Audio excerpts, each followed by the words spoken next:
கிறிஸ்து இயேசுவுக்குள் அன்பானவர்களே, இயேசுவின் ஆசீர்வாத ஊழியங்களின் மூலம் அன்பின் வாழ்த்துக்கள்.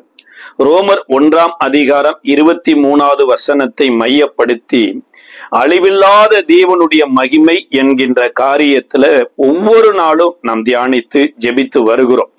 இப்படி இந்த நாளிலும் தியானத்திற்கென்று ரோமருக்கு எழுதின நிருபம் 8ஆம் அதிகாரம் 32வது வசனம், தம்முடைய சொந்த குமாரன் என்றும் பாராமல் நாம் எல்லோருக்காகவும் அவரை ஒப்பு கொடுத்தவர் அவரோடு கூட மற்ற எல்லாவற்றையும் நமக்கு அருளாதிருக்கிறது எப்படி? அதாவது கல்வாரி சிலுவையில இயேசுவினுடைய மரணம் ஏதோ இயேசு செய்த தவறுதனாலேயோ அல்லது யூதர்களுடைய அறியாமையினாலேயோ நடந்தது அல்ல. நம் ஒவ்வொருடைய மீட்புக்காக, ரட்சிப்புக்காக, எப்படி அன்றைக்கு எகிப்து தேசத்துல ஒரு ஆட்டுக்குட்டி பலியாகி அந்த குடும்பத்திற்கு ஒரு ரட்சிப்பை கொடுத்து சங்கார தூதனிடத்திலிருந்து காப்பாற்றியதோ, அதே மாதிரிதான் இங்க இயேசுவினுடைய இந்த மரணம் எனப்பட்டது நமக்காகவே அவர் இந்த உலகத்துல வந்து நம்மளுடைய பாவங்கள், சாபங்கள் எல்லாவற்றையும் சுமந்து நம்மளுடைய ரட்சிப்புக்காக அவர் மரித்தார் என்று சொல்லிதான் இங்க சொல்றார். அதாவது சொந்த குமாரன் என்று பாராமல் அவரையே ஒப்பு கொடுத்த தேவன். அதாவது இந்த நாளிலும் கூட தேவனுடைய ஒப்பு கொடுத்தல் எப்பேற்பட்டது என்பதை குறித்து தான் நம்ம பார்த்து ஜெபிக்க இருக்கிறோம். இப்ப தேவனுடைய ஒப்பு கொடுத்தலுக்கு முன்பாக தேவ மனிதர்களுடைய ஒப்பு கொடுத்தல் எனப்பட்டதும் இருந்திருக்குது. வேதாகமத்திலேயே மிகப்பெரிய அந்த ஒப்பு கொடுத்தல், சாக்ரிஃபைஸ் அப்படிங்கிறது ஆபிரகாமை தான் வேதம் வலியுறுத்துதுங்க. ஆபிரகாமுடைய ஒப்பு கொடுத்தல் எப்படி இருந்தது என்று எபிரேயருக்கு எழுதின நிருபம் 11வது அதிகாரத்தினுடைய 17 19 வரைக்கும் சொல்லப்பட்டிருக்கிறது. மேலும் விசுவாசத்தினாலே ஆபிரகாம் தான் சோதிக்கப்பட்ட போது ஈசாக்கை பலியாக ஒப்பு கொடுத்தான். ஈசாக்கின் இடத்தில் உன் சந்ததி விளங்கும் என்று அவனோடு சொல்லப்பட்டிருந்ததே. இப்படிப்பட்ட வாக்கு தத்தங்களை பெற்றவன் மரித்தோரிலிருந்து எழுப்ப தேவன் வல்லவராய் இருக்கிறார் என்று எண்ணி தனக்கு ஒரே பேரானவனையே பலியாக ஒப்பு கொடுத்தான். மரித்தோரிலிருந்து அவனை பாவனையாக திரும்பவும் பெற்று கொண்டான். இங்க ஆபிரகாமினுடைய ஒரு ஒப்பு கொடுத்தல் எப்பேற்பட்டதா இருந்தது அப்படிங்கிறதுக்கு முன்னாடி, ஆபிரகாம் தேவன் எதை கேட்டாலும் ஒப்பு கொடுக்கிற அந்த ஸ்தானத்திற்கு முதலாவது ஆபிரகாமிய தேவன் உருவாக்கினார் பாருங்க. இன்னைக்கு அநேகரிடத்திலிருந்து இந்த ஒப்பு கொடுத்தல் எனப்பட்டது இல்லாததுக்கு காரணம் அவர்கள் தேவனால் உருவாக்கப்படாததுதான். ஆதியாம புஸ்தகத்தினுடைய 21வது அதிகாரத்துல இந்த ஈசாக்கு பிறந்து பால் மறந்த உடனே ஆபிரகாம் ஒரு மிகப்பெரிய விருந்து பண்றாருங்க. அந்த விருந்து பண்ணின போது ஆபிரகாமினுடைய வீட்டுல ஒரு மிஸ் அண்டர்ஸ்டாண்டிங் ஒண்ணு வருது. இமீடியட்டா சாராள் வந்து ஆபிரகாமினிடத்துல இருந்து சொல்றாங்க, இந்த அடிமை பெண்ணையும் அடிமை பெண்ணினுடைய பிள்ளையையும் நீ அனுப்பிவிடு அப்படிங்கிறாங்க. ஆனா அந்த அடிமை பெண்ணாய் இருந்தவங்க ஒருவேளை இன்றைக்கு 18 வருஷத்துக்கு மேல தன்னோடு மனைவியா வாழ்ந்தபடியினால தன் மனைவியா இருந்த அந்த பெண்ணையும் பிள்ளையையும் குறித்து ஆபிரகாமுக்கு சாராள் சொன்னது மன வருத்தமாக இருந்ததாமா. உலக ஒரு விஷயத்தை விடு அப்படின்னா எப்பேற்பட்ட கணவனாலேயே அதனால விட முடிய மாட்டேங்குது.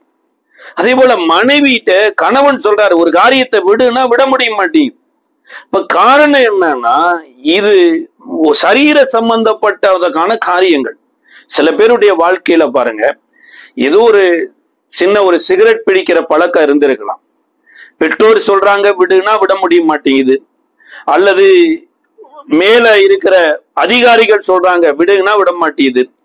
அப்ப இது சின்ன பழக்கம் தான் சார், இது சாதாரணமா ஆரம்பிச்சதுதான், இதுல இருந்து விடுதலை ஆக முடியல. இதே மாதிரிதான் குடிப்பழக்கத்துல இருந்தும் ஒரு சாதாரணமா ஆரம்பிச்ச ஒரு பழக்கம் இன்றைக்கு அதுக்கு ஒரு அடிமையாகி விட்டபடினால, அது சரீரத்தோடு கலந்து விட்டபடினால, ஒருவேளை அது உயிருக்கே பாதிப்பு வந்தா கூட அவர்களுக்கு அதுல இருந்து ஒரு விடுதலை ஆக முடிய மாட்டேங்குது. அதே மாதிரிதான் இங்க சாராள் சொல்றாங்க அடிமை பெண்ணையும் பிள்ளையும் அனுப்பிடுன்னா முடிய மாட்டேங்குது.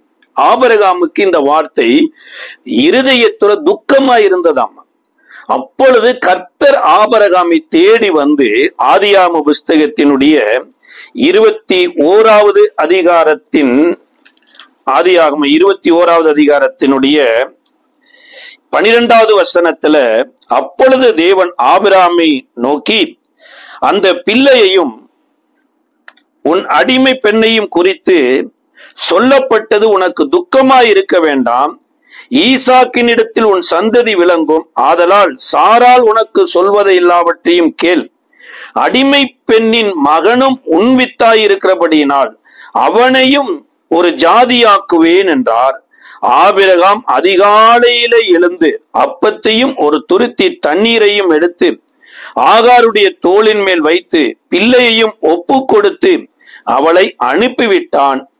அவள் புறப்பட்டு போய் பெயர்சபா வனாந்தரத்திலே அலைந்து திரிந்தாள். இதுதான் பாருங்க, தேவனே என்ட்ரி ஆகிற வரைக்கும் பிள்ளைகளுக்கும் தீய பழக்கத்திலிருந்து விடுதலை ஆக முடியாது, ஒரு குடும்ப நண்பர்களுக்கு விடுதலை ஆக முடியாது.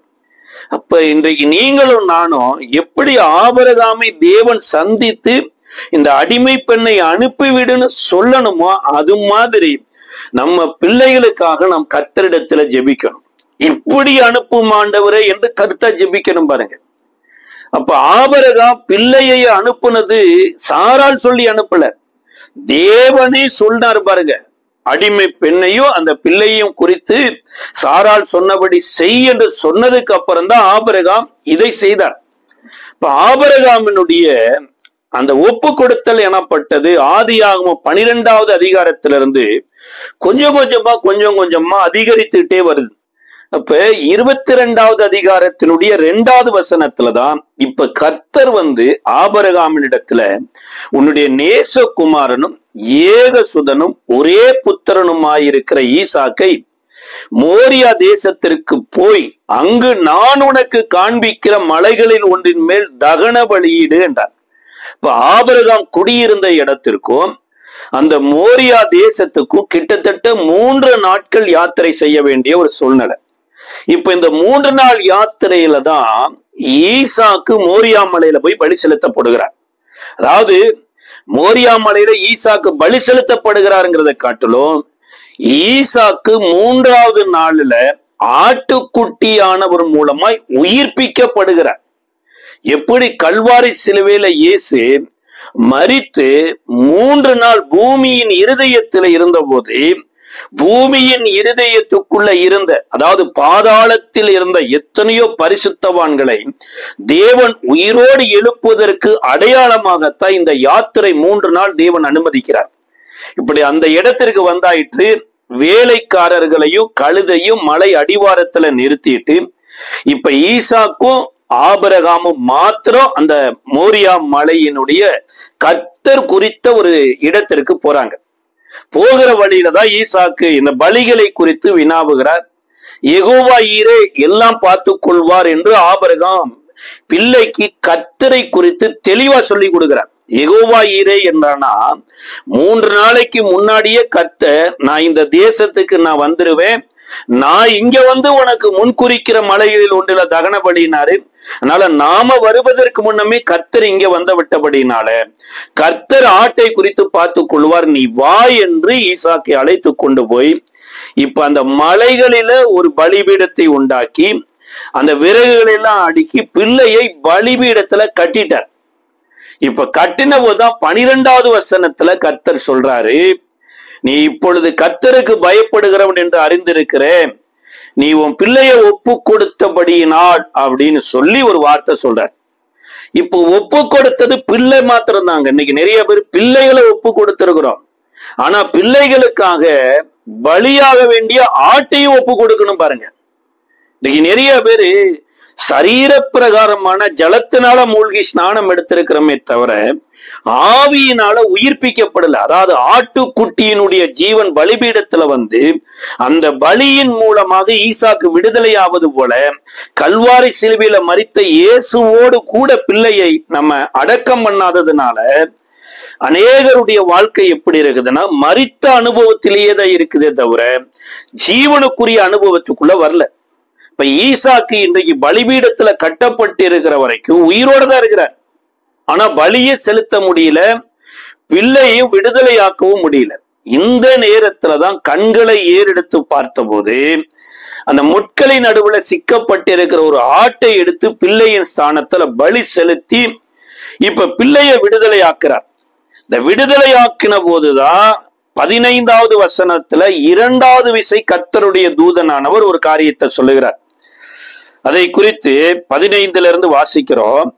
கர்த்தருடைய தூதனானவர் 2ஆம் தரம் வானத்திலிருந்து ஆபிரகாமை கூப்பிட்டு, நீ உன் புத்திரன் என்றும் உன் ஏக சுதன் என்றும் பாராமல் அவனை ஒப்பு கொடுத்து இந்த காரியத்தை செய்தபடியினால் நான் உன்னை ஆசீர்வதிக்கவே ஆசீர்வதித்து உன் சந்ததியை வானத்து நட்சத்திரங்களைப் போல பெருகவும் கடற்கரை மணலத்திலேயாவும் பெருகவே பெருக பண்ணுவேன் என்றார். இந்த காரியத்தை செய்தபடியினால், இதுதாங்க ரொம்ப முக்கியம். அப்ப பலிபீடத்துல கட்டி கத்தி எடுத்து பிள்ளையின் மேல வெட்ட போகிற போது முதல் விசை கர்த்தருடைய தூதனானவர் சொன்னது என்னன்னா, நீ கர்த்தருக்கு பயப்படுகிறவன் என்று அறிந்திருக்கிறேனார். ஆனா 2வது விசை தேவனுடைய தூதனானவர் சொன்னது என்னன்னா, நீ இந்த காரியத்தை செய்தபடியினால் நீ இந்த காரியத்தின் மூலமாய் ஆசீர்வதிக்கப்படுகிறேங்கிறார். அப்ப என்ன காரியத்தை ஆபிரகாம் செய்தார்னா, கர்த்தர் முன்குறித்த ஆட்டை எடுத்து தன்னுடைய பிள்ளையின் ஸ்தானத்திற்கு பலி செலுத்தினார். அப்ப ஆபிரகாம் பிள்ளைய ஒப்பு கொடுத்தது மாத்திரம் இல்லைங்க, பிள்ளைக்காக கர்த்தர் கொடுத்த ஆட்டை பிள்ளையின் ஸ்தானத்துல ஒப்பு கொடுத்து பலி செலுத்தினார். அப்ப இதைத்தான் இயேசுவே யோவான் 8வது அதிகாரத்துல சொல்லும் போது சொல்றாரு, ஆபிரகாம் தேவனுடைய நாளை காண ஆவலாயிருந்தார், கண்டு களி கூர்ந்தாருங்கிறார். இப்ப இந்த ஆபிரகாம் எப்படி தன்னுடைய பிள்ளைய தேவன் கேட்டதுனால பிள்ளைய பலியா ஒப்பு கொடுத்ததனுடைய ஒரு நிழலாட்டை என்னன்னா, இன்றைக்கு உங்களுக்காக எனக்காக தன்னுடைய ஒரே பேரான குமாரனை கல்வாரி சிலுவையில இயேசு பலியாக ஒப்பு கொடுப்பதற்கு ஒரு திருஷ்டாந்தமாக அந்த சம்பவம் நடந்தது. அப்ப ஆட்டுக்குட்டியினுடைய மரணம் இல்லாம ஈசாக்குக்கு விடுதலை இல்லை. எப்படியோ ஆட்டுக்குட்டியானவராகிய இயேசுவினுடைய அந்த சிலுவையில ஜீவனை கொடுக்காத பட்சத்துல இன்றைக்கு உங்களுக்கும் எனக்கும் விடுதலை இல்லை என்பதற்கு அடையாளமாகத்தான் தேவன் இந்த காரியத்தை செய்தபடினார். இப்ப முதலாவது ஆபிரகாமினுடைய ஒப்பு கொடுத்தலை குறித்து சொல்லப்பட்டிருக்கு. 2வது காரியம், பவுல் கூட ஒரு கூட்ட மக்களை சாத்தானிடத்துல ஒப்பு கொடுத்தாராமா. சார், ஒரு ஊழியக்காரர் சாத்தானிடத்திலிருந்து தான் ஜனங்களை விடுதலையாக்கணும், அதுதான் ஊழியம். ஆனா இங்க பவுல் சில மக்களை சாத்தானிடத்துல ஒப்பு கொடுத்தாராமா. ஏன் ஒப்பு கொடுக்கணும்? அப்ப சாத்தானிடத்துல ஒப்பு கொடுக்கிறதுனால தேவனுக்கு என்ன பிரயோஜனம் அல்லது ஊழியத்துல என்ன பிரயோஜனம் அப்படின்னா, சகரியா தீர்க்க தரிசன புஸ்தகத்தினுடைய 3வது அதிகாரத்துல பிரதான ஆசாரியனாகிய யோசுவாவை கர்த்தர் சகரியாவுக்கு காண்பிக்கிறார். அப்ப இந்த சகரியா கர்த்தருடைய சன்னிதானத்தில் நின்ற போது சாத்தானும் சகரியாவோடு கூட அவனுடைய வலது பாரிசத்தில் நிற்கிறான். சார், இவனுக்கு அங்க என்ன வேலை அப்படின்னா, இந்த ஆசாரியன் உடுத்த வேண்டிய வஸ்திரத்தை அவன் உடுத்தாம அழுக்கு வஸ்திரத்தை உடுத்தி இருந்ததுனால இந்த அழுக்கு வஸ்திரத்துக்குரிய சாத்தானும் கூடயே வந்துட்டான் பாருங்க. இப்ப கர்த்தர் சாத்தானை கடிந்து கொண்டது மாத்திரமல்ல, தனக்கு முன் நிற்கக்கூடிய தன்னுடைய சேவகரை அழைத்து இவனுடைய வஸ்திரத்தை களைத்து போட்டுவிட்டு, இந்த வஸ்திரம் இவன் உடுத்துவதற்கு காரணம் என்னன்னா, ஒரு ஆசாரியனுடைய தலையில கர்த்தருக்கு பரிசுத்தம் எனப்பட்ட தலைப்பாகை இருக்கணும். அந்த தலைப்பாகை இல்லாததுனாலதான் இவன் வஸ்திரத்துல இப்படி அழுக்கு வந்தது. அப்ப முதலாவது இவன் தலையில கர்த்தருக்கு பரிசுத்தம் எனப்பட்ட பாகையை தரிப்பீங்க. இதற்கு அப்புறம் இவனுக்கு வஸ்திரத்தை உடுத்திட்டு, இப்ப வஸ்திரம் தேவனால் முன்னாடி நிக்கிறவங்க உடுத்தப்பட்டதுக்கு அப்புறம் தன் ஜனத்தின் மத்தியில உலாவுவதற்கு கர்த்தர் இடம் உண்டாக்கினாராம். அப்ப பவுல் யார சாத்தான் இடத்துல ஒப்பு கொடுத்தாரு, அவங்கள ஒப்பு கொடுக்கிறதுக்கு காரணம் என்னங்கிறதான் 1 தீமோத்தேயுவின் புஸ்தகத்தினுடைய 1ஆம் அதிகாரம் 19-20 வசனம் சொல்லுகிறது. இந்த நல் மனசாட்சியை சிலர் தள்ளிவிட்டு விசுவாசமாகிய கப்பலை சேதப்படுத்தினார்கள். இமேனேயும் அலெக்சாந்தரும் அப்படிப்பட்டவர்கள். அவர்கள் தூசியாதபடிக்கு சிட்சிக்கப்பட அவர்களை சாத்தானிடத்தில் ஒப்பு கொடுத்தேன். அப்ப இங்க பவுல் 2 பேரை சாத்தான் இடத்துல ஒப்பு கொடுத்திருக்கிறார். எதற்கு ஒப்பு கொடுத்திருக்கிறார்னா அவர்களை சிட்சிக்கும்படியாக. எப்படி அன்றைக்கு இயேசுவின் இடத்துல வந்து சாத்தானே பேதுருவை கேட்டு வாங்கினாராம். எதுக்கு கேட்டு வாங்கினா அப்படின்னா இந்த பேதுருனுடைய கீழ்ப்படியாமையின் நிமித்தமாய், அந்த இயேசு பாதங்களை கழுவுற போது என்னை ஒரு காலம் கழுவக்கூடாது என்று சொன்னது, அடுத்து எருசலேம்ல உனக்கு இந்த மாதிரி காரியங்கள் நடக்கக்கூடாது என்று சொல்லி அவரை கடிந்து கொண்டது, எல்லோரும் மறுதலித்தாலும் நான் உன்னை மறுதலிக்க மாட்டேன் என்று கர்த்தருடைய வசனத்திற்கு எதிராக செயல்பட்டதுனாலதான் சாத்தானே இப்ப போய் இயேசுவின் இடத்திலே கேட்கிறான், இந்த பேதுருவை என் கையில கொடு, கோதுமையானது சுழலிலே புடமிடும்படி நான் புடமிடுவதற்கு உத்தரவு கேட்டுக்கொண்ட போது கர்த்தர் சாத்தானின் கையில பேதுருவை ஒப்பு கொடுத்த போதோ அவனுடைய விசுவாசம் ஒளிந்து போகாதபடி வேண்டிக் கொண்டார் பாருங்க. அப்ப விசுவாசத்துல நிக்க வேணுங்கிறக்காக பேதுருவுக்கு வேண்டிக் கொண்டு ஒப்பு கொடுத்தது எதற்காகனா அவனை சுத்திகரிப்பதற்காகத்தான். அந்த சிட்சையில பேதுருவுக்கு கிடைச்ச சிட்சையில ஒரு மிகப்பெரிய ஒரு ரட்சிப்புக்குள்ள பேதுரு வந்துதான் இயேசுவுக்காக தலகுழுத சிலுவையில் அறையப்படுவதற்கு தன்னை ஒப்பு கொடுத்தார். அப்ப இங்க இனேமியும் அலெக்சாந்தரையும் பவுல் சாத்தான் கையில ஒப்பு கொடுக்கிறது எதற்காகனா இவங்க நரகத்துக்கு போயிடக்கூடாது. இவங்க எதை சேதப்படுத்திட்டாங்கன்னா விசுவாசமாகிய கப்பலை சேதப்படுத்தினாங்க. அடுத்து முக்கியமா நல் மனசாட்சியை தள்ளிட்டாங்க பாருங்க. தேவனுடைய பிள்ளைக்கு எது இருக்குதோ இல்லையோங்க, தேவன் உலகத்தாருக்கும் நமக்கும் வைத்திருக்கிற மிக மிக முக்கியமான என்னன்னா நல் மனசாட்சி தான்.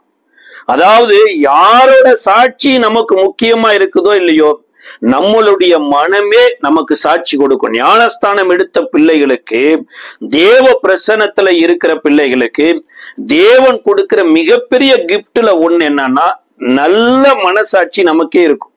இப்ப இந்த நல் மனசாட்சி எனப்பட்டது எப்ப வரும் அப்படின்னா 1 பேதுருவின் புஸ்தகம் 3ஆம் அதிகாரத்தினுடைய 21வது வசனம் சொல்லுகிறது, அதற்கு ஒப்பனையான ஞானஸ்தானமானது மாம்ச அழுக்கை நீக்குகிறதாய் இராமல் தேவனை பற்றும் நல் மனசாட்சியின் உடன்படிக்கையாய் இருக்கிறது.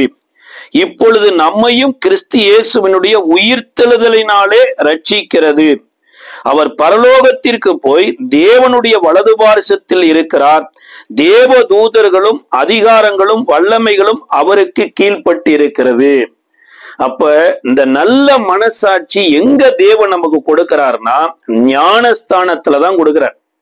அப்ப ஞானஸ்தானத்துல நல் மனசாட்சியை பெற்ற நம்ம ஞானஸ்தானம் எடுத்தோம், இந்த நல்ல மனசாட்சியை நம்ம தள்ளி விடுறோன்னு வைங்களேன்.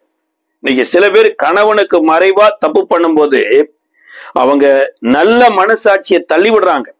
அவங்க கணவனுக்கு விரோதமா தப்பு பண்ணல, கர்த்தர் கொடுத்த கணவனுக்கு விரோதமா. அதே மாதிரி மனைவிக்கு விரோதமா தப்பு பண்ணும்போதும் அங்க மனைவிக்கு விரோதமா இல்ல, சில பேர்த்திட்ட குறுக்கு வழியில போய் பணம் வாங்கி லஞ்சம் வாங்கி பணத்தை சம்பாதிக்கிறதுக்கு தந்திரமான சில காரியம் செய்யறது.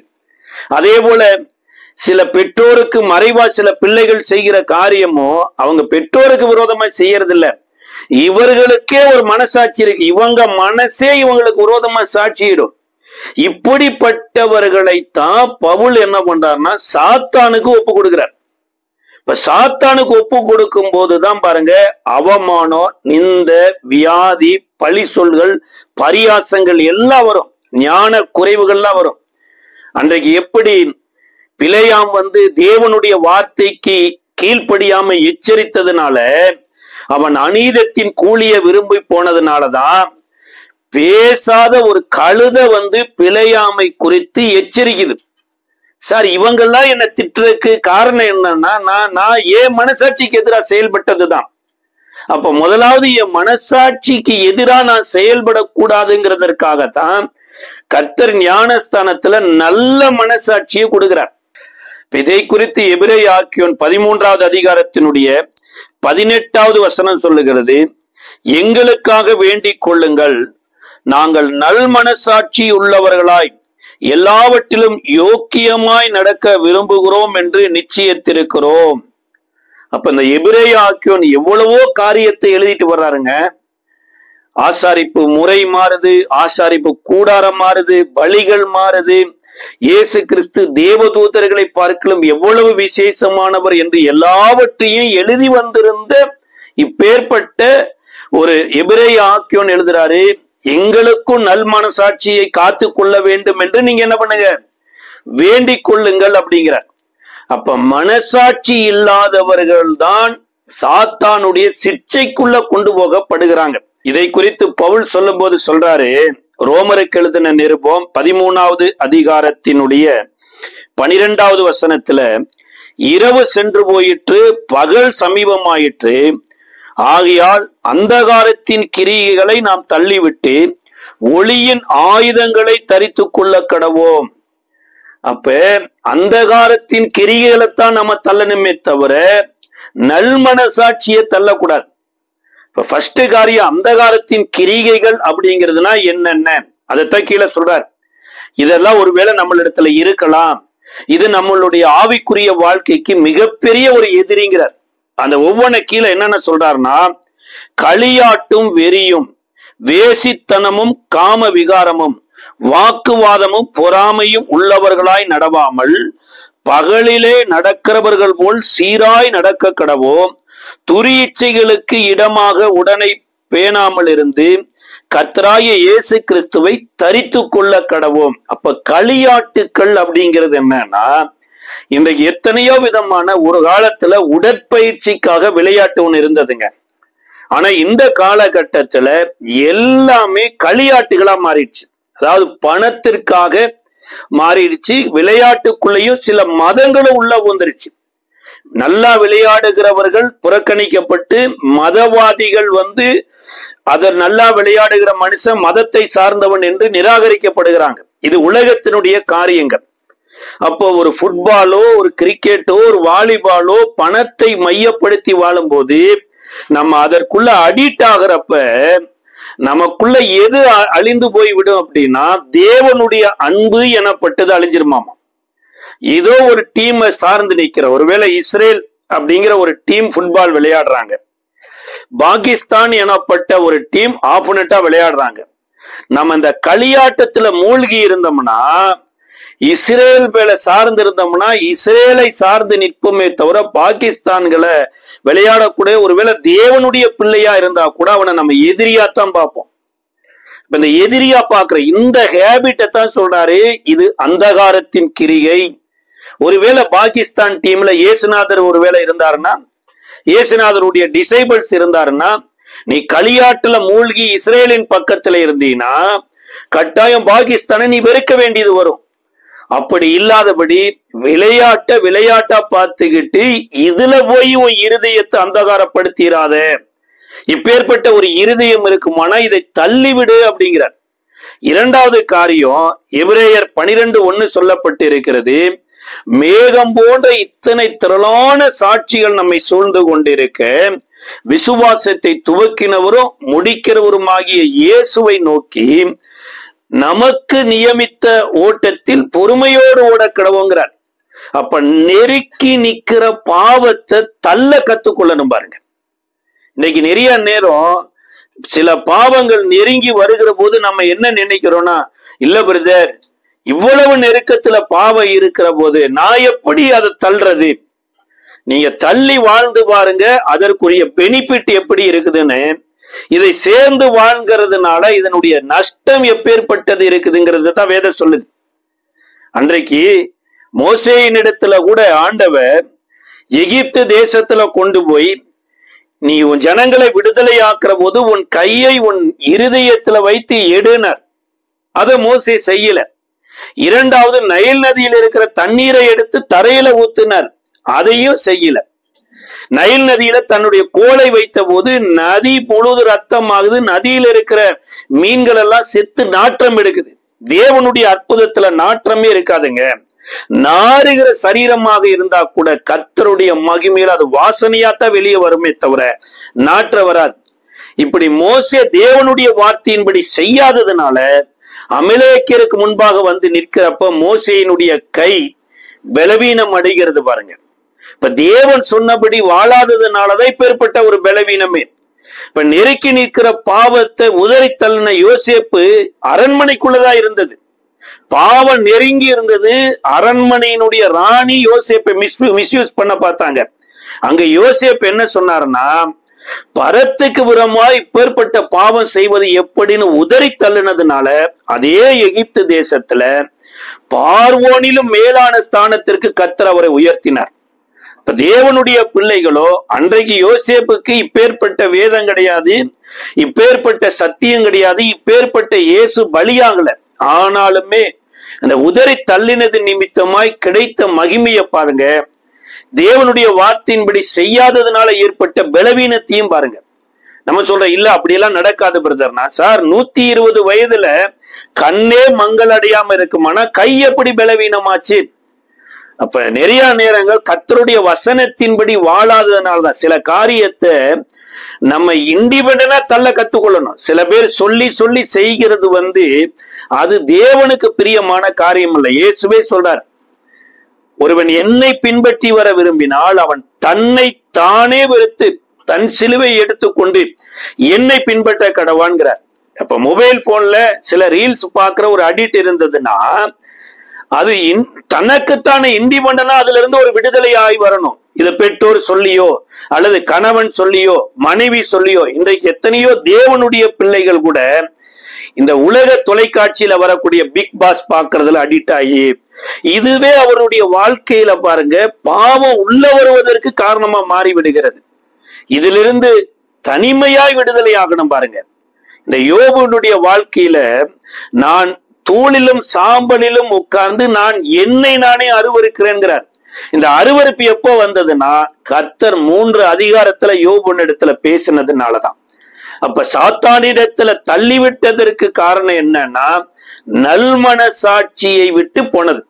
பவுல் இன்னொரு கூட்டத்தை மக்களையும் சாத்தானிடத்துல ஒப்பு கொடுக்கிறாராமா. இதை குறித்து 1 கொரிந்தியரின் புஸ்தகம் 5வது அதிகாரம் 5வது வசனத்துல, அப்படிப்பட்டவனுடைய ஆவி கர்த்தராகிய இயேசுவின் நாளில் ரட்சிக்கப்படும்படி மாம்சத்தின் அழிவுக்காக நம்முடைய கர்த்தராகிய இயேசு கிறிஸ்துவின் நாமத்தினாலே அவனை சாத்தானுக்கு ஒப்பு கொடுக்க வேண்டும் என்று தீர்ப்பு செய்கிறேன். ஜட்ஜ்மெண்டே கொடுத்தாருங்க. சரி, இப்படிப்பட்ட மனிதன்னா யார் அப்படின்னா இந்த 1வது வசனம் சொல்லுகிறது, எப்படிப்பட்ட மனிதர் என்று, உங்களுக்குள்ளே விபச்சாரம் உண்டென்று பிரதியட்சமாய் சொல்லப்படுகிறதே, ஒருவன் தன் தகப்பனுடைய மனைவியை வைத்துக் கொண்டிருக்கிறானே, அது அஞ்ஞானிகளுக்குள்ளும் சொல்லப்படாத விபச்சாரமாய் இருக்கிறதே.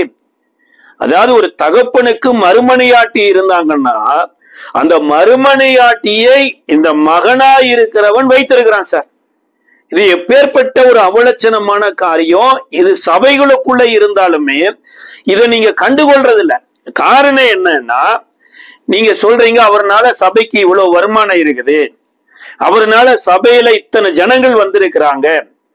சார், ஒரு தாயை போல இருக்கக்கூடிய ஒரு சகோதரியை மனைவியாய் வைத்திருக்கிறவனை நீங்க கடிந்து கொள்ளல, அவனை சபையை விட்டு நிப்பாட்டல. ஆனா நான் சொல்றேன், அவனை சாத்தானுக்கு ஒப்பு கொடுக்கிறேன். வேதத்துல இப்படி 2 பேருடைய வாழ்க்கையை குறித்து சொல்லப்பட்டிருக்குதுங்க. ரூபன் கூட தன் தகப்பனுடைய மஞ்சத்தில் ஏறினபடினால நீ மேன்மை அடைய மாட்டாய் என்று ஆதியாம புஸ்தகத்தினுடைய 49வது அதிகாரத்தினுடைய 3-4 வசனங்களில இஸ்ரேல் தன்னுடைய மரண காலம் வருகிற போது இந்த ரூபனை குறித்து சொல்லுகிறார். அப்ப இந்த ரூபன் எங்க தகப்பனுடைய மஞ்சத்தில் ஏறினார் அப்படின்னு ஆதியாம 35ஆம் அதிகாரம் 22வது வசனத்துல சொல்லப்பட்டிருக்கின்ற யாக்கோபுக்கு மறுமனையாட்டிகள் இருந்தாங்க. முதல்ல இந்த ரூபன் தான் பிறந்தான். இதற்கு அப்புறம் சில திருமணங்கள் இந்த யாக்கோபுக்கு நடந்தது. அப்ப வயதுல குறைவாய் இருந்ததுனால இந்த ரூபனே தகப்பனுடைய மறுமனையாட்டிகள் இடத்தில் பிரவேசித்தானாமா. அப்ப அந்த நாட்கள்ல சொல்லப்படுகிறது, யாக்கோபு மரணம் அடைகிற போது நீ மேன்மை அடைய மாட்ட, தகப்பனுடைய மஞ்சத்தில் ஏறினாய் அப்படிங்கிறார். அதே மாதிரி தாவீதனுடைய வீட்டிலையும் இந்த அகிதோபேலனுடைய ஆலோசனையை கேட்டு அப்சலோம் வந்து தகப்பனுடைய மறுமனையாட்டியின் இடத்துல பிரவேசித்தார். இதை குறித்து 2 சாமுவேலின் புஸ்தகம் 16ஆம் அதிகாரம் 22வது வசனம் சொல்லுது. இவனுடைய முடிவு என்னவாம் ஆயிட்டுனா, கருவாளி மரத்துல தன்னுடைய ஜீவனை விட்டார், சபிக்கப்பட்ட நிலைமையில போயிட்டான். அப்ப கர்த்தருடைய சபைக்கு வருகிற தேவனுடைய பிள்ளைகள் இப்பேற்பட்ட பாவம் செய்தோம்னா, ஒருவேளை இன்றைக்கு பவுல் இல்லாமல் இருக்கலாம், ஆனா பவுலை பயன்படுத்தின பரிசுத்தாவியானவர் இருக்கிறாரு. அது ஒருவேளை அன்றைக்கு கலிகூறுதல் மாதிரி இருக்கலாம், இந்த பாவ சந்தோஷத்துல ஒரு பெரிய என்ஜாய்மெண்ட் இருக்கிற மாதிரி இருக்கலாம்.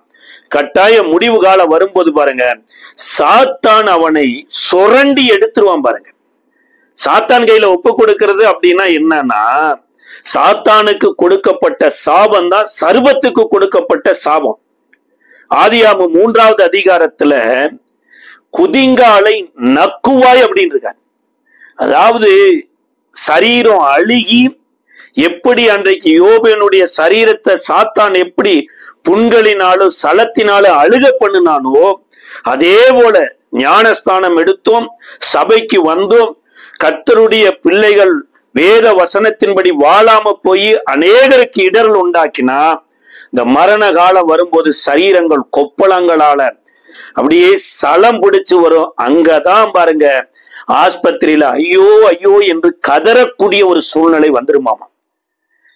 2வது காரியம், நம்மளுடைய சரீரம் விபச்சாரத்துக்கென்று தேவன் விலை குறையம் கொடுத்து வாங்கல, தன்னுடைய பரிசுத்தாவி வாசம் பண்ணுவதற்காகவே விலை கிரயம் கொடுத்து வாங்கியிருக்கிறார். இப்ப நம்முடைய கண்களா இருக்கலாம், காதுகளா இருக்கலாம், நம்ம இருதயமா இருக்கலாம், இப்படி விபச்சார சிந்தையில சிக்கப்பட்டோம்னா வேத வசனம் சொல்லுதுங்க, சாத்தானிடத்துல பரிசுத்தாவியானவருடைய துணையோடு தான் பவுல் ஒப்பு கொடுக்கணும்னு தீர்ப்பே கொடுத்துட்டார். இந்த நாட்களில நம்ம ஒருவேளை கடந்த நாட்கள தப்பி தவறோ சிக்கப்பட்டிருந்தாலும் பேதுருவை போல மன கசந்து அழுதோம் என்றால், அந்த மன கசந்த அழுதது நிமித்தமாகவே தேவன் ரட்சிப்பை திரும்ப கொடுக்க வல்லவரா இருக்கிறார். 2வது காரியம், சாத்தானிடத்துல ஒப்பு கொடுக்கிற காரியம். 3வது, உலகத்திலேயே ஒப்பு கொடுக்கிறாராமா. இந்த உலகத்துல ஒப்பு கொடுக்கிறதுக்கு காரணம் என்னன்னு ரோமருக்கு எழுதின நிருபம் 1வது அதிகாரத்தினுடைய 24 28 வரைக்கும் சொல்லப்பட்டிருக்கிறது. இது நிமித்தம் அவர்கள் தங்கள் இருதயத்துள்ள இச்சையினாலே ஒருவரோடு ஒருவர் தங்கள் சரீரங்களை அவமானப்படுத்தத்தக்கதாக தேவன் அவர்களை அசுத்தத்திற்கு ஒப்பு கொடுத்தாராமா. யார ஒப்பு கொடுத்தாரு, ஏன் ஒப்பு கொடுத்தாரு அப்படின்னா, இந்த 1வது அதிகாரத்தினுடைய 23வது வசனத்துல சொல்லப்பட்டது பாருங்க, அழிவில்லாத தேவனுடைய மகிமையை அழிவுள்ள மனுஷர், மிருகங்கள், ஊரும் பிராணிகளுக்கு ஒப்பா மாட்டினாங்க. அப்ப மனிதர்களை தெய்வமாய் பார்க்கக்கூடிய மக்களைத்தான் இப்படி தங்களுடைய சரீரத்தையே கெடுக்கத்தக்கதாக அசுத்தத்துக்கு ஒப்பு கொடுக்கிறாங்க. இன்னைக்கு எத்தனையோ ஒரு தலை சிறந்த வேலை செய்கிற மக்களா இருக்கலாம், ஆனால் அவர்கள் மனிதர்கள் தான். ஒரு ஸ்போர்ட்ஸ்ல ஒரு நல்ல அவார்டு வாங்கின மனிதனா இருக்கலாம், அவரும் மனிதர் தான். இந்த மனிதனை படைத்த அந்த தேவனுடைய மகிமையை வேற எந்த மனுஷனுக்கு ஒப்பு கொடுத்தாலுமே தேவன் அவர்களை எதற்கு ஒப்பு கொடுக்கிறார்னா, தங்களுடைய சரீரத்தை அவமானத்திற்காக ஒப்பு கொடுக்கிறாராமா. இன்னைக்கு எத்தனையோ பேர் பாருங்க, கர்த்தருடைய ஆராதனைக்கு போகிறதை காட்டிலும் அன்றைக்கு ஒருவேளை விளையாட்டு இருந்ததுன்னா அதை பார்க்க போனாங்கன்னா கட்டாயம் பாருங்க அவங்க சரீரத்துல ஏதோ ஒரு அவமானத்தை சந்திக்கக்கூடிய சூழ்நிலை வரும். அது என்ன விளையாட்டா இருந்தாலுமே கர்த்தருக்கு கொடுக்க வேண்டிய மகிமையை கர்த்தருக்கு தான் கொடுக்கணும். அதை விடுமாதுதான் இப்படி அசுத்தத்துக்கு ஒப்பு கொடுக்கிறார். 2வது, மிருகங்களுக்கு ஒப்பு கொடுக்கிறார். ஊர்வனங்களுக்கு ஒப்பு கொடுக்கும் போது நாம எதற்கு ஒப்பு கொடுக்கிறோமோ கர்த்தர் அதற்கு தகுந்த மாதிரி தான் 1 by 1 ஒப்பு கொடுக்கிறார் பாருங்க. 1வது காரியம், அவர்களை சரீரங்களை அவமானத்திற்கு ஒப்பு கொடுக்கிறார். அடுத்தபடியாக தேவன் அவர்களை கேடான சிந்தைக்கு ஒப்பு கொடுக்கிறாராமா. ஏன் கேடான சிந்தைக்கு ஒப்பு கொடுக்கிறாருன்னு இதே 1வது அதிகாரத்தினுடைய 28வது வசனம் சொல்லுகிறது, தேவனை அறியும் அறிவை பற்றி கொண்டிருக்க அவர்களுக்கு மனது இல்லாதபடியினால். இன்றைக்கு எதற்கோ மனசு இருக்குதுங்க, ஆனா தேவனை அறிகிற அறிவை குறித்த மனது குறையும் போதுதான் என்னதான் ஆராதனை பண்ணினாலுமே பிரதர், என்னதான் நம்ம ஜெபம் பண்ணினாலுமே தேவனை அறிகிற அறிவில்லாத ஆராதனையும் ஜெபமும் கட்டாய சிந்தையில பரிசுத்தத்தை கொண்டு வரவே வராது. இப்ப தேவனை அறியாமலும் தேவனை ஆராதிக்கலாமான்னா ஆராதிக்கலாம். வேதம் சொல்லுதுங்க, பவுல் ஒரு இடத்துக்கு போறாரு, அறியப்படாத தேவனுக்கு ஆராதனை என்று ஒரு பலிபீடமே கட்டி அங்க பலியே செலுத்தி கொண்டிருந்தாங்களாம். அப்ப தேவன் இன்னார் என்றே அறியாம பலிபீடத்தை கட்டி பலி செலுத்தி கொண்டிருந்த போல இந்த நாட்களிலும் எத்தனையோ ஆராதனை வீரர்கள் பல விதங்கள்ல ஆராதிக்கிறாங்க. ஆனா அவங்க சிந்தையில என்ன இல்லைன்னா பரிசுத்தம் இல்ல. சார், நான் ஒரு பாஸ்டரோட பிள்ளை, ஆனாலும் என் சிந்தையில பரிசுத்தம் வரமாட்டேங்குது. பாஸ்டரோட பிள்ளைன்னா பரிசுத்தம் வரணும்னு ஏதாவது எழுதியா வைத்திருக்குது? மோசேனுடைய பிள்ளைன்னா ஆசாரிய ஊழிய செய்யணும்னு என எழுதியா வைத்திருந்தது? கிடையாது சார். எந்த ஒரு மனிதன் தேவனை அறிகிற அறிவுல நிறைந்திருக்கிறானோ அந்த மனிதனுடைய சிந்தையில தான் பாருங்க பரிசுத்தம் எனப்பட்டது வருமே தவிர, பிறப்பின்படி மாம்சத்துல பிறந்த ஒரு பாஸ்டரோட பிள்ளை, சார் ஒரு கலெக்டரோட பிள்ளை எப்படி கலெக்டர் ஆயிருமா? ஒரு சிஎம்மோட பிள்ளை சிஎம் ஆயிருமா? அல்லது ஒரு பிரைம் மினிஸ்டரோட பிள்ளை பிரைம் மினிஸ்டர் ஆயிருமா? ஒருவேளை உலகத்துல வேணா அப்படி ஃபார்மாலிட்டிஸ்ல வரலாம், ஆனா வேதம் அப்படி சொல்லவே இல்லைங்க. என்றைக்கு கர்த்தராகிய இயேசு கிறிஸ்துவின் மூலமாய் நீங்களும் நானும் பானகன் ஆகிறோமோ அப்பதான் நீங்களும் நானும் அப்பா பிதாவே என்று கூப்பிடுகிற புத்திர சுவிகாரத்தின் ஆவியை பெற முடியும். இந்த ஆவியினால தேவனை அறிகிற ஒரு அறிவை கண்டடைய முடியும் பாருங்க. அதனாலதான் ஓசியா 6:6 சொல்லுகிறது, தேவன் இதுல விரும்புகிறாராமா, கர்த்தரை அறிகிற அறிவுல. அப்ப நம்ம கிறிஸ்தவ குடும்பத்துல இருக்கிறதுனால நம்ம சிந்தை பரிசுத்தமா இருக்குன்னு சொல்ல முடியாது. உலக நம்மளுடைய பெற்றோர் ஊழிய செய்கிறதுனால நம்மளுடைய சிந்தை பரிசுத்தமா இருக்குன்னு சொல்ல முடியாது. தேவனை அறிகிற அறிவு இல்லைன்னா தேவனை கேடான சிந்தைக்கு ஒப்பு கொடுக்கிறாராமா. இப்ப கேடான சிந்தைன்னா என்ன? பணத்தை வைத்து எப்படி ஊழிய செய்யணும் அப்படிங்கிறது இருக்கிறது தான் தேவனுடைய சிந்தை. ஊழியத்தை வைத்து எப்படி பணத்தை சம்பாதிக்கிறதுங்கிறது தான் கேடான சிந்தை. அப்ப யூதாஸ் காரியத்து ஊழியத்தை வைத்து எப்படி பணத்தை சம்பாதிக்கலாம்னு நினைச்சாரு. ஆனா அந்த ஸ்திரீ தன்னுடைய பரிமளத்தை வைத்து எப்படி இயேசுவை மகிமைப்படுத்தலாம்னு நினைச்சாங்க. அந்த அம்மாவினுடைய சிந்தையை உலகம் முழுவதும் பிரசித்தப்பட வைக்க ஆரம்பிச்சிட்டாரு. ஊழியத்துல 3.5 வருடம் இருந்தா யூதாசனுடைய ஊழியம் கேள்விக்குறியில போய் முடிச்சிட்டார். அப்ப கேடான சிந்தைக்கு 3வது காரியம் கர்த்தரை அறிகிற அறிவு இல்லை அப்படிங்கிறார். அடுத்தபடியா 26வது வசனத்துல சொல்றாரு, இது நிமித்தம் தேவன் இழிவான இச்சை ரோகங்களுக்கு ஒப்பு கொடுத்தார், அந்தபடியே அவர்களுடைய பெண்கள் சுபாவத்துக்கு விரோதமாக அனுபவமாக மாற்றி போனார்கள். யோசிச்சு பாருங்க, இழிவான இச்சை ரோகங்கள்ங்கிறார். இன்றைக்கு வலைதளங்கள்ல பாருங்க, நீங்க சிங்கிளா இருக்கிறீங்களா, உங்களுக்கு ஒரு லைஃப் பார்ட்னர் வேணுமா, நீங்க தனிமையில ஃபீல் பண்ணிட்டு இருக்கிறீங்களா, இந்த ஆப்பை டவுன்லோட் பண்ணுங்க, இவங்களோட வீடியோ கால் பேசுங்க, இதோடு கூட நீங்க மணிக்கணக்கில் இந்த இச்சையை நீங்க என்ன பண்ணலாம், ரோகத்தை வளர்த்து கொள்ளுகலாம் அப்படிங்கிறாங்க. இப்ப இதற்கு காரணம் என்ன சார்? இந்த பிள்ளைகள் செய்கிற காரியம் நல்ல காரியமானா தேவனே அவர்களை இச்சை ரோகங்களுக்கு ஒப்பு கொடுத்துட்டார். இந்த இச்சை கற்பம் தரித்து பாவத்தை பிறப்பிக்கோ, பாவம் பூரணமாகும் போது மரணம் வந்துடும் பாருங்க. அப்ப இந்த இச்சையை தூண்டுகிற வார்த்தைகளை பேசி பாவம் செய்ய வைத்து பாவம் பூரணமாகும் போது வாழ வயதிலே மரணம் அடைஞ்சிருவாங்க. ஒருவேளை பைக்ல போக போக 22 வயசுல விபத்துல இறந்து போயிட்டா சார். ஏன்? இச்சை பாவத்தை கொடுத்து பாவம் மரணத்துக்குள்ள தள்ளி விட்டது. இதை தேவனே ஒப்பு கொடுக்கிறாராமா. அப்ப இதுல இருந்து தப்பு வைக்கிறதுக்குத்தான் கர்த்தர் 28 சொல்றாரு, தேவனை அறிகிற ஒரு அறிவுக்குள்ள இன்றைக்கு நீங்களும் நானும் வரணுங்கிறார். கல்வாரி சிலுவையில இயேசு தம்மை தாமே ஒப்பு கொடுத்ததற்கான முக்கியமான அநேக காரியங்கள் இருக்குது. நேரத்துக்கு தகுந்தாற் போல ஒரு 4 காரியங்களை பார்க்க இருக்கிறோம். எபிரேயருக்கு எழுதின நிருபம் 9ஆம் அதிகாரத்தினுடைய 14வது வசனம் சொல்லுகிறது, நித்திய ஆவியினாலே தம்மை தாமே பழுதற்ற பலியாக தேவனுக்கு ஒப்பு கொடுத்த கிறிஸ்துவினுடைய ரத்தம் ஜீவனுள்ள தேவனுக்கு ஊழியம் செய்வதற்கு உங்கள் மனசாட்சியை செத்த கிரியைகளற சுத்திகரிப்பது எவ்வளவு நிச்சயம் அப்படின்னார். அப்ப முதலாவது, இயேசு தன்னை ஒப்பு கொடுக்கிறதுக்கு முன்னாடி அவர் எப்பேற்பட்டவராய் இருக்கிறார். அன்றைக்கு இஸ்ரவேலர் எழுத்தின்படி தகன பலி செலுத்துகிற ஒரு ஆடு பழுதற்ற ஆடாதா இருந்ததே தவிர அது தம்மைத்தாமே பரிசுத்தமாக்கின ஆடு கிடையாது.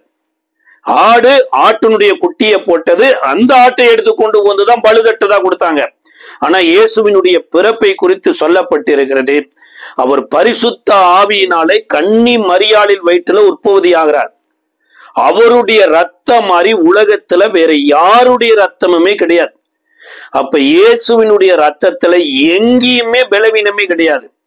அப்ப பழுதற்ற இயேசு கிறிஸ்துவனுடைய ரத்தம் எப்படி அந்த நாட்களில ஆட்டுக்குட்டியின் ரத்தமே பாவிகளாய் இருக்கிற ஆரோனுடைய பிள்ளைகளின் கைகளை சுத்திகரித்து மகா பரிசுத்த ஸ்தலத்துக்குள்ள போய் ஊழிய செய்ய வைக்குதோ, அதிலும் மேலாக பழுதற்ற ரத்தமாகிய கிறிஸ்து இயேசுவினுடைய ரத்தம் நமக்கு தேவனுக்கு ஊழியம் செய்ய நம்மை எவ்வளவாய் சுத்திகரிக்கும் என்பதை குறித்து எபிரேயர் சொல்றார். அப்ப தேவனுடைய குமாரனாகிய இயேசு கிறிஸ்துவனுடைய ஒப்பு கொடுத்தலர் அந்த ரத்தத்தின் மூலமாய் ஃபர்ஸ்ட் காரியம், நாம் தேவனுக்கு ஊழியம் செய்கிறோம். இன்னைக்கு தேவனுக்கு ஊழியம் செய்கிறது அப்படிங்கிறது எப்படி நினைத்து கொள்ளுகிறாங்க அப்படின்னா, ஊர் ஊரா போய் தெரு தெருவா போய் டிராக்ஸ் கொடுத்து மெக்கோபோனை வைத்து இயேசு உங்களை நேசிக்கிறார், உங்களை ரட்சிக்கிறார் என்று அறிவிக்கிறத ஊழியமா நினைத்து கொண்டிருக்கிறாங்க. சாரி, இது ஒரு விதமான ஊழியமாக இருந்தாலுமே இது ஒரு உண்ணுகிற ஆகாரத்துல ஒரு ஊறுகாயை போல. ஆகாரம் எனப்பட்டது என்னன்னா, நம்ம இயேசுவை தரித்து கற்புள்ள நடக்கையில போதனையின்றி புருஷர்களை ஆதாயப்படுத்துகிற ஒரு ஜீவனுள்ள ஒரு வாழ்க்கை பாருங்க. சத்துருக்களை சிநேகிக்கிறது, சபிக்கிறவர்களை ஆசீர்வதித்துகிறது, துன்பப்படுத்துகிறவர்களுக்காக வேண்டுதல் செய்கிறது, வஸ்திரம் இல்லாதவர்களாய் இருந்தா 2 வஸ்திரம் இருந்தா இல்லாதவர்களுக்கு ஒன்றை கொடுப்பது, இப்படி கிறிஸ்துவை வாழ்ந்து பிரசங்கிக்கிறது தேவனுடைய ஊழியம். இந்த ஊழியத்தை இயேசு கிறிஸ்துவினுடைய ரத்தத்தின் மூலமாக சுத்த மனசாட்சியினால தேவன் நம்மளை சிருஷ்டிக்கிறார்கள். ஃபர்ஸ்ட் காரியம், இயேசு இப்பேற்பட்ட ஊழியத்தை செய்வதற்கு தன்னை ஒப்பு கொடுத்தாராமா. இரண்டாவது காரியம், தீத்துவின் புஸ்தகம் 2வது அதிகாரத்தினுடைய 14வது வசனத்துல அவருக்கு சொந்த ஜனமாய் மாற்றினது மாத்திரமல்லாம கிறிஸ்து இயேசுவுக்குள்ள நம் நற்கிரியை செய்ய வைராக்கியம் பாராட்டும்படி அவர் நமக்கு ஒப்பு கொடுத்திருக்கிறார். அப்ப இயேசுவினுடைய அந்த ஒப்பு கொடுத்தல் மூலமா தான் இன்றைக்கு நம்ம நற்கிரிகைகள் செய்கிற ஸ்தானத்துக்கு வந்திருக்கிறோம். அதாவது எரிஞ்சவன் வீட்டுல புடுங்கினது மிச்சம் என்று இருதயத்துல இருந்த நமக்கு, எரிந்து போயிருக்கிறவனுக்கு தன்னுடைய வீட்டுல எப்படியாவது இடம் கொடுக்கலாமே என்கின்ற இந்த நற்கிரிகைகள் எப்படி நம்ம இருதயத்துல வந்ததுன்னா இயேசுவினுடைய மரணத்தின் மூலமா தான் நமக்கு கொடுக்கப்பட்டது. அவர் சிலுவையில ஒப்பு கொடுத்ததுனாலதான் நமக்கு கிடைத்தது அப்படிங்கிறார். இரண்டாவது காரியம், எபேசியர் 5ஆம் அதிகாரம் 2வது வசனத்துல கிறிஸ்து நமக்காக தம்மை தேவனுக்கு சுகந்த வாசனையான காணிக்கையாகவும் பலியாகவும் ஒப்பு கொடுத்து நம்மில் அன்பு கூர்ந்தது போல நீங்களும் அன்பிலே நடந்து கொள்ளுங்கள். அப்ப நமக்கு இயேசு பலியாக ஒப்பு கொடுப்பதற்கு நாம அவருக்கு நல்லவர்கள் கிடையாது, அல்லது அவருக்கு நம்ம நல்லதே செய்துட்டு இருந்தோம்னா கிடையாது. ஒரு இடத்துல வேதம் சொல்லுகிறது, ஒருவேளை நல்லவர்களுக்காக ஒரு மனிதன் ஜீவனை கொடுக்கலாம், ரத்த டொனேட் பண்ணலாம் அல்லது கண் டொனேட் பண்ணலாம், ஏதோ ஒண்ணு செய்யலாம். ஒரு நல்லவன் சார், அவன் வாழ்றதுனால நல்லது அப்படிங்கலாம். கலைஞர் இறந்த போது கூட ஒரு மனிதன் சொன்னாரம்மா, ஏன் உயிரை கூட எடுத்துட்டு கலைஞரை வாழ வைத்திருக்கலாமே அப்படின்னு கேட்டாரம்மா. எத்தனையோ பேர்கள் கூட சொல்றாங்க, இன்னும் நல்ல தலைவர்கள் உயிர் வாழ்றதுக்கு ஏன் உயிரை கூட எடுத்துக்கங்கன்னு சொல்றவங்க. ஏன் அப்படின்னா அவங்க நல்ல காரியங்கள் செய்திருக்கிறாங்க, அதனால தங்களுக்காக உயிரை கொடுக்குறேங்கிறாங்க. இப்படி எத்தனையோ பேர் நல்ல நல்ல தலைவருடைய மரணத்துல கூடவே அவர்களும் இந்த இயற்கைக்கு அப்பாற்பட்ட ஹார்ட் அட்டாக்ல வந்து இறந்தும் போயிருக்கிறாங்க.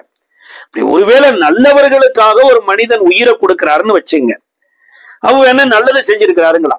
ஆனா இங்க வேதம் சொல்லுகிறது, நாமெல்லாம் எப்படி இருந்தோம்னா காணியாட்சிக்கு புறம்பமா இருந்தோம், இருள்ல இருந்தோம், அந்தகாரத்துல இருந்தோம், பாவத்துல கட்டப்பட்டு நரகாக்கினிக்குரியவர்களா இருந்தோம். நற்கிரியைகள் எனப்பட்டது கற்பனையில கூட நம்ம வந்தது கிடையாதுங்க. ஒரு கடையில போய் ஒரு முதலாளி ஏமாந்த நேரத்துல பொருட்களை எப்படி எடுக்கிறது என்கின்ற திருட்டு இருதயம் நமக்குள்ள இருந்தது. இப்பேற்பட்ட மனுஷனுக்கு ஒருத்தர் உயிரை கொடுக்கிறாரு அப்படின்னு வைங்களேன், அப்ப அந்த மனிதனை எவ்வளவாய் அன்பு கூர்ந்தாருங்கிறதா முக்கியம். அப்ப நீங்களும் நானும் தேவனால் அன்பு கூறப்பட்டு தேவனுடைய பிள்ளைகள் ஆவதற்கு இயேசு இப்பேற்பட்ட மரணத்துல ஒப்பு கொடுத்தது எதற்காகனா, அவரை போல நாமளும் அன்பில நடந்து கொள்ளணுமாமா. எப்படி நாம அவருக்கு விரோதியாய் இருக்கும் போது நம்ம மேல அன்பு கூர்ந்து உயிரையே கொடுத்திருக்கும் போது, சில இடங்களில நம்மள மக்கள் விரோதிக்கலாம், நம்மள மிஸ் அண்டர்ஸ்டாண்டிங் பண்ணலாம், ஒருவேளை அடிக்கவே செய்யலாம் சார், ஒருவேளை காயவே வேணா படுத்தலாம் சார். ஆனா இயேசுவை பாருங்க, இந்த காயப்படுத்தின மனிதர்களை அல்லது அடித்து துன்பப்படுத்த வந்த மனிதர்களுக்கு வருகிற தண்டனையில கலிகூற பண்ணல. ஒருவேளை நாம தண்டிக்கல சார், நம்ம சில ஆட்களை வைத்து தண்டிப்போம் பாருங்க. இயேசு அப்படி பண்ணினாரா? வேதம் சொல்லுதுங்க, அன்றைக்கு பேதுருவின் கையில ஒரு உருவின பட்டயம் இருந்தது. இயேசுவை பிடிக்க வந்த பிரதான ஆசாரியனுடைய சேவகன் காத வலதுகார ஓங்கி வெற்றார். இயேசு வெட்டல, இயேசுனுடைய கூட இருந்த பேதுரு வெற்றார். இப்ப நம்ம என்ன பண்ணிருப்போம்? வாவ் சூப்பர், நமக்காக யுத்தம் பண்ண ஒரு மனுஷன் வந்திருக்கிறான், நமக்காக பேச ஒரு மனுஷன் வந்திருக்கிறான் என்று சொல்லி நம்ம அப்ரிசியேட் பண்ணிருப்போம்.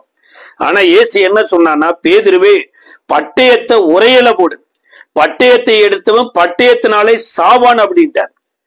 இதற்கு அப்புறம் வெட்டப்பட்ட காதை எடுத்து அந்த மனுஷனுக்கு ஒட்ட வச்சு அற்புதத்தை விளங்க பண்ணினார். இன்னைக்கு எத்தனையோ பேர் சபைக்கு வந்து இந்த அன்புக்குள்ள வரல பாருங்க. இந்த அன்புக்குள்ள கட்டாயம் வந்தே ஆகணும்னு தான் வேதம் சொல்லுது. இதைத்தான் உங்கள் சரீரங்களை நீதிக்கு ஒப்பு கொடுங்கிறார். முற்காலத்துல பாவத்துக்கு அக்கிரமத்துக்கு ஒப்பு கொடுத்தீங்க, இன்றைக்கு நீதிக்கு ஒப்பு கொடுங்கிற. எத்தனையோ பேரு எங்க அப்பா இப்படி சொன்னாரு அதனால நான் அப்படியே தான் இருப்பேங்கிறாங்க. நிறைய பேர் எங்க பிள்ளைகள் இப்படி சொன்னாங்க அதனால அப்படியே தான் இருப்பான். சார் இயேசு சொல்றாரு சார், பரிசுத்தாவியில நிறைந்த பவுல் சொல்றாரு என்னவாமா, நீங்கள் வந்து 2வது வசனத்துல சொல்லும் போது சொல்றாரு, கிறிஸ்து நமக்காக தம்மை தேவனுக்கு சுகந்த வாசனையாகவும் காணிக்கையாகவும் பலியாகவும் ஒப்பு கொடுத்திருக்கிறார்.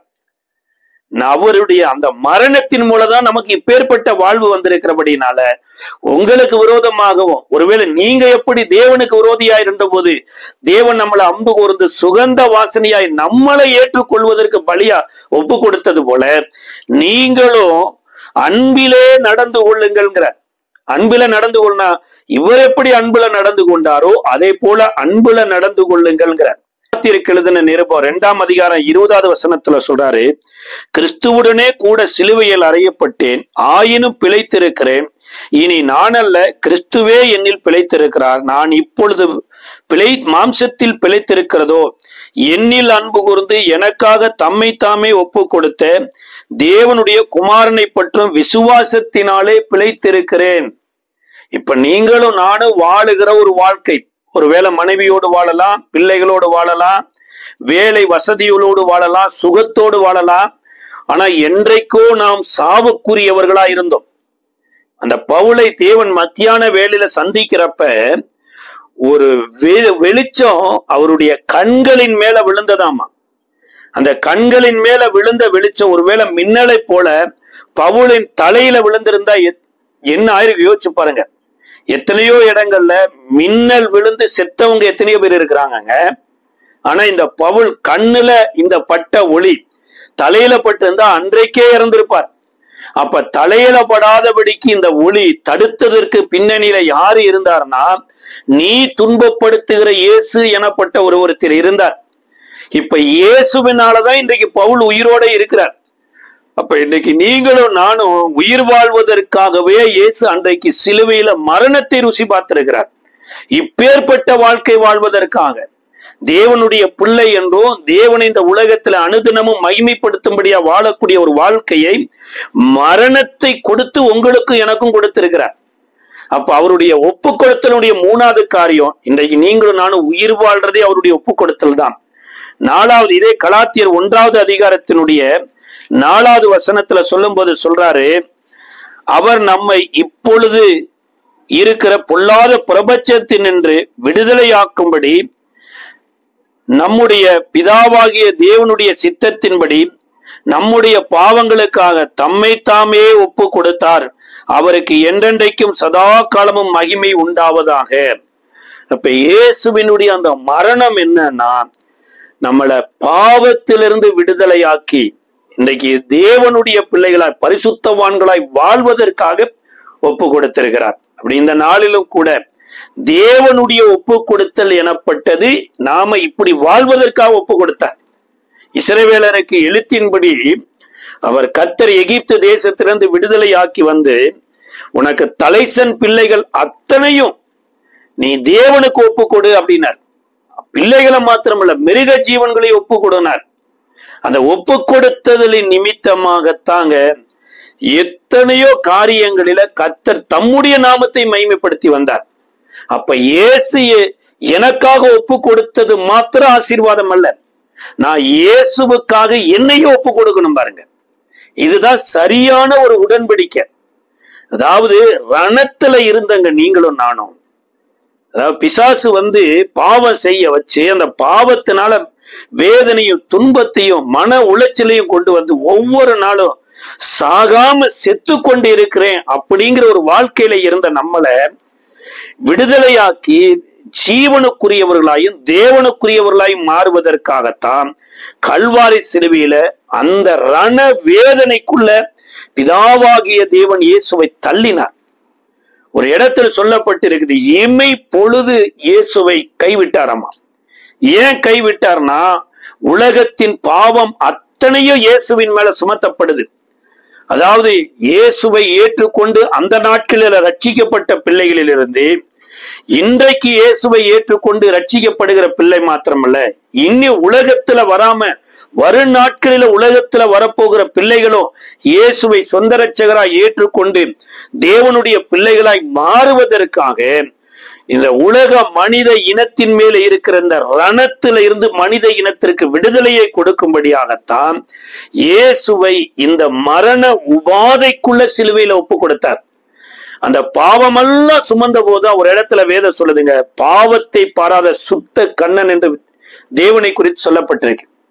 அந்த 1 செகண்ட் தான் அவரால் அதை ஏற்றுக்கொள்ள முடியாத போது, என் தேவனே ஏன் என்னை கைவிட்டீர் என்றார். அந்த 1 செகண்டுக்கு அப்புறம் அடுத்து தான் இயேசு சிலுவையில, பிதாவே உம்முடைய கைகளில் என் ஆவியை ஒப்பு கொடுக்கிறேன் என்று சிலுவையில இருந்துதான் ஆவியை ஒப்பு கொடுத்தார். இப்ப தேவன் எங்க ஒப்பு கொடுத்தார், எதை ஒப்பு கொடுத்தாருங்கிறதா முக்கியமானது. இப்ப சிலுவையில தான் பிதாவே உன் கைகளிலே ஆவியை ஒப்பு கொடுத்தனர். இப்ப ஏன் சிலுவையில ஆவியை ஒப்பு கொடுத்து பிதாவின் கையில ஒப்பு கொடுத்தாருன்னா, எந்த மரத்துல இருந்து மனித இனத்திற்கு மரணம் எனப்பட்டது வந்ததோ அதே மரத்துக்குள்ள போய் இப்ப தன்னுடைய ஆவியை ஜீவனை கொடுத்தார். இப்ப இந்த சிலுவை மரம் என்னப்பட்டது, இயேசு ஜீவனை ஒப்பு கொடுத்தபடினால அது ஒரு புனித மரமாய் ஆசீர்வாதமாய் மரமா மாறிவிட்டது. அப்ப மனித இனத்திற்கே இந்த தேவன் கொடுத்த மரத்திலிருந்து வந்த மரணத்திலிருந்து விடுதலையாவதற்கு மரத்துக்குள்ள ஜீவன் வந்துருச்சுன்னா, அப்ப அந்த மரத்துல கொடுக்கப்பட்ட அந்த ஆவியை நீங்களும் நானும் பெறுகிற போது நீங்களும் நானும் ஜீவனுள்ள தேவனுடைய பிள்ளைகளாய் மாறுகிறது மாத்திரமல்ல, தேவனுடைய மகிமையின் சந்ததியாய் மாறி விடுகிறோம். இதை எபிரேய ஆக்கியோன் 12வது அதிகாரத்தின் 22வது வசனத்துல சொல்றாரு. அப்ப இந்த நாட்களில நீங்களும் நானும் தேவன் நம்மளை எதற்காக ஒப்பு கொடுக்க சொல்றாரோ அதற்கு ஒப்பு கொடுப்பதற்கு நம்ம ஒப்பு கொடுக்க தவறுனாத்தான் இந்த உலகத்திற்கு வரக்கூடிய ஒப்பு கொடுத்தலும் பிசாசின் இடத்துல ஒப்பு கொடுக்கக்கூடிய ஒப்பு கொடுத்தலும் வருது. அப்படி இல்லாதபடி நம்முடைய சரீரங்களை கர்த்தர் சுகந்த வாசனையாய் முகரும்படி கிருபாதரபடியாய் தேவ சமூகத்துல ஒப்பு கொடுப்போம். கர்த்தர் நம்மை ஆசீர்வதிப்பார். நம்ம ஜெபிக்கலாமா?